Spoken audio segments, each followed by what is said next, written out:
Hello and welcome to Sodor Island News. I'm Cameron Coder, and I am at the world-famous Skarloey Railway in Crovin's Gate. Now, Sodor is renowned for being host to hundreds of antique steam engines, big and small, old and new, but no railway on the entire island is as old as this particular one. This year, narrow gauge Skarloey Railway celebrates its 150th birthday, and I'm joined here with engine number 6 on the line, Duncan. Now, Duncan, we hear that there's a special commemorative gala taking place.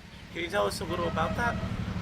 There's 2 engines having their birthday this year, and so we're having a commemorative gala for it. Are you taking part of the celebrations at all yourself, Duncan? No. And how old are you, Duncan? Are you coming up to 150 years as well? Ugh, no. Can't you see the condition I'm in? 97 years young, me, and don't you go forgetting that in a hurry. Now, if you excuse me, I have a passenger train I have to take.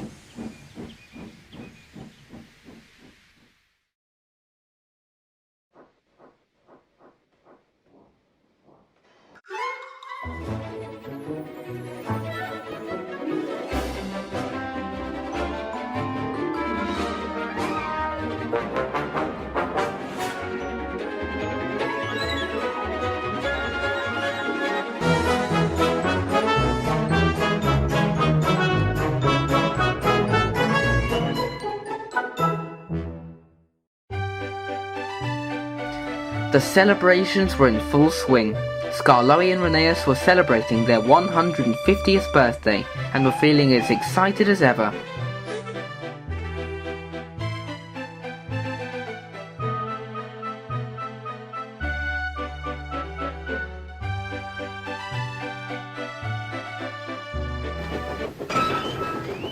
Oh my. Just ridiculous. This entire event is all about you two, yet the rest of us are working more than you. Now, is it just me, or is that slightly unfair? Don't think we don't want to go out too, Sir Handel. Manager's keeping us in the shed so that we don't go and break down before the big day. You remember what happened to Skarloey's coupling rods last year? That's right, completely snapped off. If it wasn't for the Festinug Railway, I wouldn't be here in steam at all. Just think, Sir Handel, it's almost 50 years to the day since the Duke of Sodor came to open our extension round the lake, and the Reverend Audrey wrote a book for us, remember? How could I forget? You two were the stars of the show yet again, while Duncan, Rusty and I did the real work and pulled the trains. Oh, lighten up, will you? All you bring to this railway is bad days, Sir Handel. Nothing's changed for you, clearly. That's probably why they've cut you out of the TV show. Sir Handel shut up after that and went to find his coaches.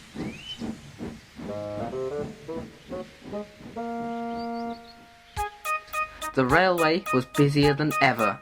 Every train was full to capacity, and this worried the Sync controller.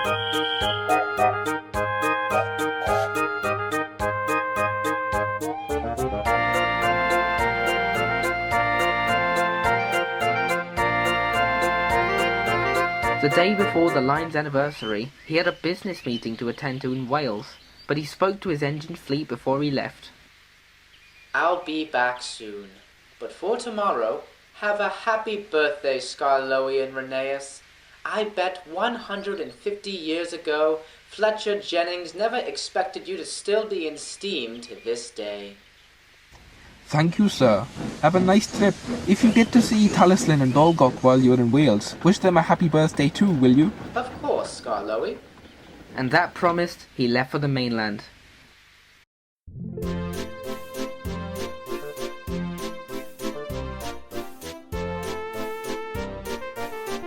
Next morning, the engines awoke at the sheds to a chorus of songs and celebrations. The engine crews and cleaners had arrived dressed in Victorian clothes and brought the 2 old engines a piece of coal, each with a candle. We're sorry we couldn't get you 150 candles each. The whole shed would be alight if we did. Looks like it'll be a calm day, thought Skarloey, looking up at the sky. Then he chuffed off to find his coaches. Every bridge, crossing and station was alive with people cheering the train on, and the little old engine couldn't have felt happier.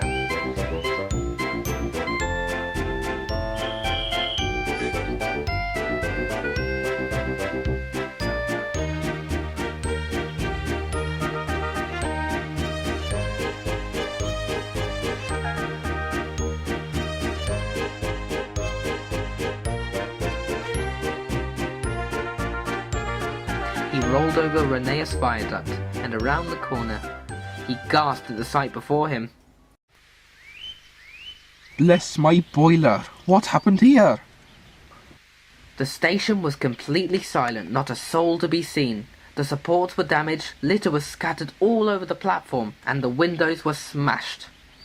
I'd recognise this sort of damage anywhere. As Duke would say, it's the work of Vandals! When word got out to the sheds, the engines were speechless, excluding Rheneas, who had a serious look on his face. Right. Here's the plan. Ivo Hugh, get your driver to pop over to the works and pick up some wooden beams and new paint. Duncan, shunt a truck and a brake van to the back of Ivo's passenger train, then take it to the platform.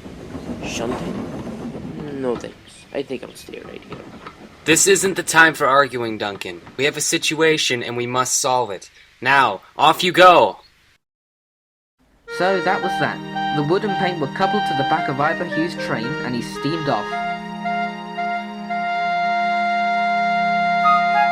When he reached the vandalized station, he left the trucks and carried on his way to the top station, as upset and annoyed as Skarloey was. Those vandals have taken the money from the booker's office too. The criminals! I tell you, if I ever see those vandals, I'll show them a thing or two about vandalism.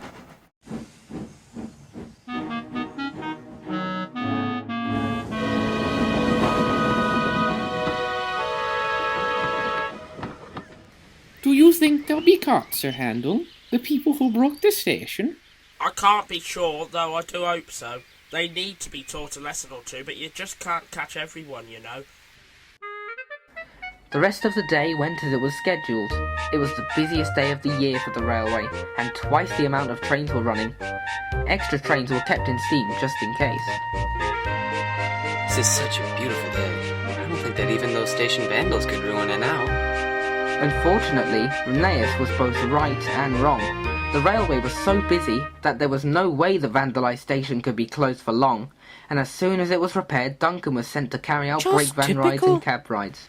For one day I get to sit in the sheds for a little bit, and I'm called up here to run up and down the platform like I'm lost or something. Oh, cheer up, will you? We've been sent here so that passengers can stop here instead of overcrowding all the other stations. Who'd have thought we'd have such a turnout with the birthday guests? Duncan's mood didn't change. His temper was worsened when the driver allowed visitors to have a go at driving the train. It was a slow process, to say the least. Is it this one? No, sir. That's the sander. We need to release the brakes. The handle's over here. Can't we just press the on button and get going? I'm afraid it's a bit more complicated than that. See, for instance, we need to keep an eye on the pressure and... Well, stop putting me under pressure. I've never driven a steam train before.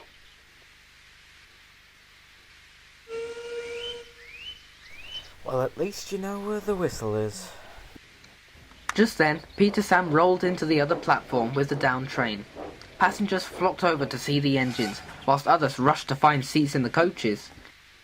Not to rush you, sir, but we do need to clear the line for the up train coming on this track. Can I show you what to do? No. I can manage this. Just give me time. I won't learn anything if you don't let me give it a go. This is where the trouble began. A passenger with a camera was doing all he could to get the perfect picture of Duncan. He tried every angle his digital camera would let him, but there was always someone getting in the way. He decided to lean over onto the track to get a front view of the Scottish engine, who was grumpier than ever. I mean, this is pathetic. Let a random stranger in my car, why don't you? Let them make a fool of themselves because they can't make me move. Duncan suddenly began to move. Ow, my leg's stuck, you've run it over, ow. Driver, reverse. No, you'll just make it worse, just don't move whatsoever, just don't move whatever you do, ow. Well, it's been nice driving this steam train. I think I have to go now. Thank you. The station was suddenly draught in shock. Duncan didn't dare move, in case he hurt the man with the camera in front of him. Within an instant, emergency services arrived at the scene. Are you okay, sir? I didn't mean for this to happen. I'd crossed my buffers on it. I know that. It's my fault too for standing on the track. I didn't expect you to be moving off so suddenly, though. The fire department used a jack to lift Duncan off the rails so that the man's leg could be freed. He couldn't walk upon it and was taken away by ambulance to hospital. Duncan felt terrible. Cheer up, Duncan. I saw the whole thing. It wasn't your fault at all. This wouldn't have happened if there were fewer passengers. Later that night at the sheds, Duncan sat at the back, silent in his thoughts. The other engines were grateful the accident wasn't worse than it was. But what if the passengers don't trust us now? It happened once. It can easily happen again, you know. Well, let's not talk like that. Remember, this is our busiest day we've had this year. People will definitely still trust us so long as we be as useful as we can be. Exactly, Rheneas. We run a beautiful line. Let's keep it that way by putting negatives behind us and aim for the positives. All the same, 2 severe incidents at that station in one day. I smell a jinx. What's a jinx? Something, or someone, that is just unlucky for some reason. And it's always involved with something going wrong. In this case, it seems to be that station. Quiet now, you lots. Just because there is coincidence here doesn't mean that we have to turn to superstitions to prove it. Let's just get some rest and hope that nothing goes wrong at that station in the morning. The engines gradually fell asleep, all concerned, in their own ways, about the mystery of the Jinxed station. Ivor Hugh was right.